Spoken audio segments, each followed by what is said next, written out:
finding resources for cheaper in um, you know, farther flung regions, or in what is sometimes called late capitalism, where you are literally moving all of your manufacturing jobs and giving them to workers in other countries.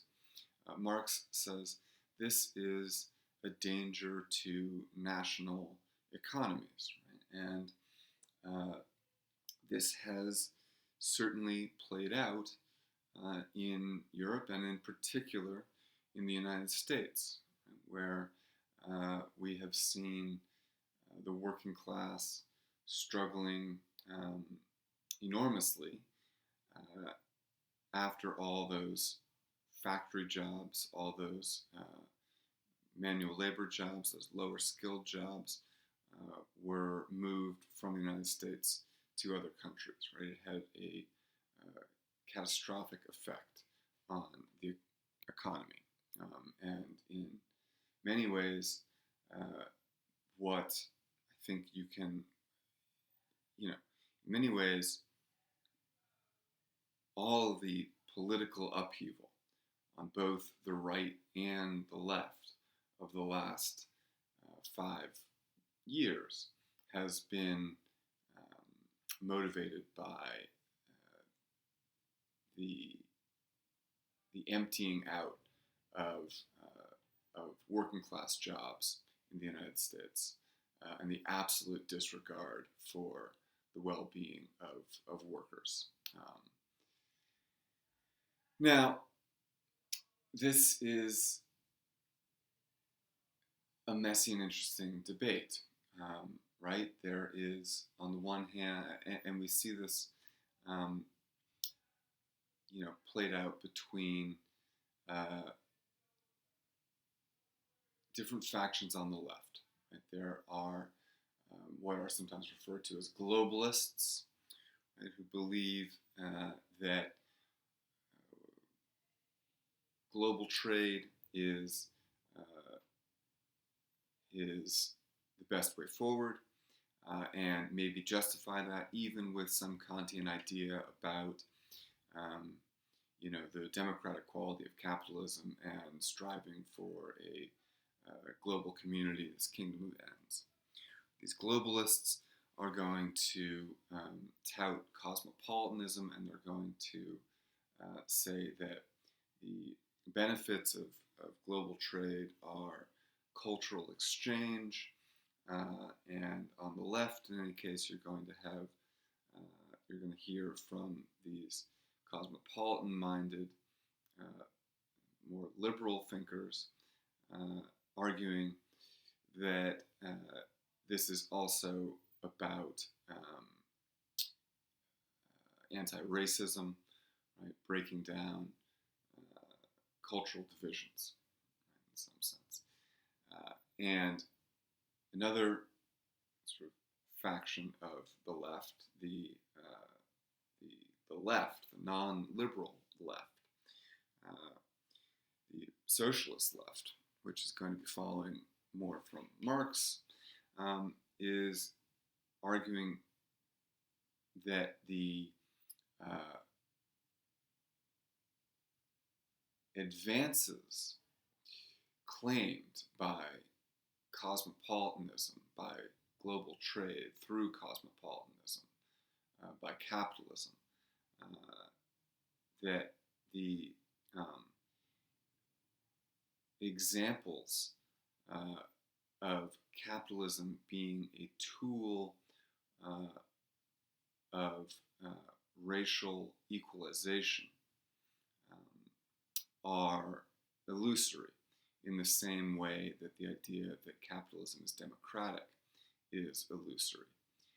And they are going to be this more left faction is maybe going to argue, will argue, that, right, the focus should be on not a global community, global trade and cosmopolitanism, but on a strong national economy, with the argument that, in fact, a strong national economy will be better in the long run, or maybe long run, short term, debatable, both. Either will be better uh, for the working class, and will remind us that the working class, although the media seems to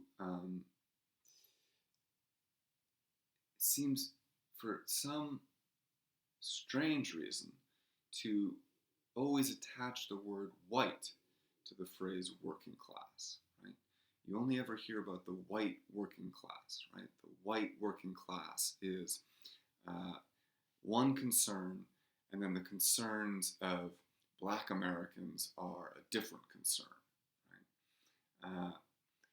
And what I think a Marxist perspective would remind us of, and what this more socialist-minded left branch of the political spectrum would remind us of, is that the working class is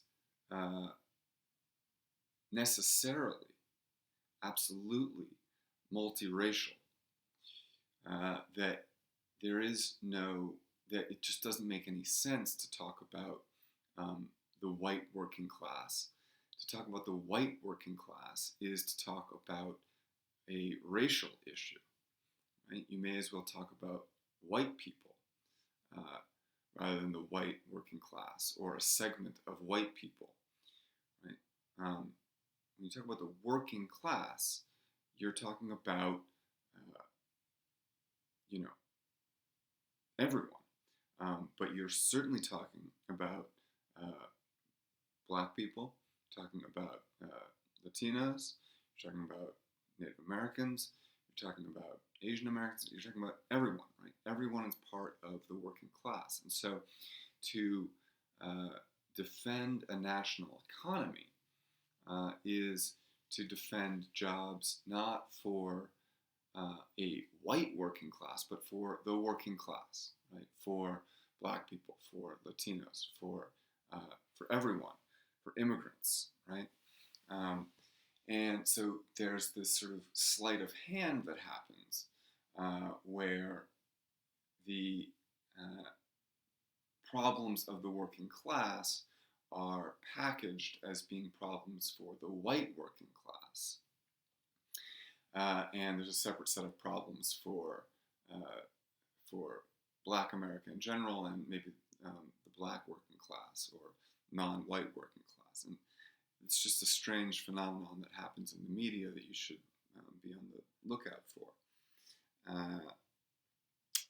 Anyway, I'm just sort of elaborating on some of these ideas, trying to think this through. But it's interesting that these issues are very much still with us, right?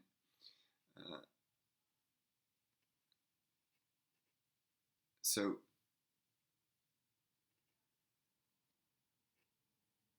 Marx's point, in any case, is that cosmopolitanism is mainly a boon to the wealthy, and that this idea of cosmopolitanism ultimately serves the ruling class, the bourgeois class. It's a boon because they're the ones who can afford exotic commodities from around the world, for the most part. Right? Now, that's changed since Marx was writing, right? Certainly, there are plenty of goods that come to us from around the world that in the mid-19th century would have been considered exotic, but which are now commonplace and which can be had cheaply. But it's still true that cosmopolitanism is an idea that belongs primarily to the wealthy, to the bourgeois, right? What's more, anyway, yeah. So the peak, the intrigue of this cosmopolitanism, this worldliness, right? I have, an African mask on my wall. I go to yoga. I eat sushi. I, have a rare print from from China, whatever, what have you, right? These tokens of worldliness, of cosmopolitanism, which are celebrated primarily by the rich, also um, tie into the idea of tokenism in corporate culture, right? And this would sort of be the idea that the idea of cosmopolitanism and the thought that capitalism is a benefit to right all peoples, all races, all cultures equally is illusory, right? The token um, Asian American on your corporate board, the token Black American on your political activist team, whatever it is, right? That is the sort of cosmopolitan approach to diversity, to universalization. It is, look, we are helping everyone, right? Because here we have this, one Native American person on our intramural soccer team or whatever the hell group it is, right? The token is a sort of reassuring but empty gesture toward the idea that capitalism is liberating everyone, allows freedom to all people. Right? So the token minority is akin to the commodity that is acquired at great expense from across the world. It would be the Marxist reading of that. So he writes on page 16, the bourgeois has, through its exploitation of the world market, given a cosmopolitan character to production and consumption in every country. To the great chagrin of reactionists, those who would go back to monarchy, it has drawn from under the feet of industry the national ground on which it stood. All old established national industries have been destroyed or are daily being destroyed. They are dislodged by new industries, whose introduction becomes a life and death question for all civilized nations.